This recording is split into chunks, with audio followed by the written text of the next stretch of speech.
मोर प्रिय बंधुगण ये आम देखुचु प्रभुंर वाक्य गालातियो तार 6:2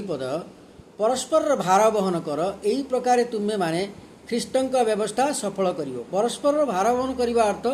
परस्पर को आम भल पाइबा परस्पर को सहायता प्रदान करवा परस्पर को साहाय्य करवा आद्वारा आम मैंने प्रभु जीशुख्रीष्टर व्यवस्था को आम नियम को आम सफल करी आम मैंने परस्पर भार बहन न करवा ताले ख्रीष्टंक व्यवस्था आम सफल करि पारुनु से आम से परित्राण अधिकारी होगापाई आमको कष्ट हेब हूँ आम वंचित हो आम जाना आवश्यक जे परस्पर प्रभु जीशु जो आम को शिक्षा देते वाक्य जे आम परस्पर भार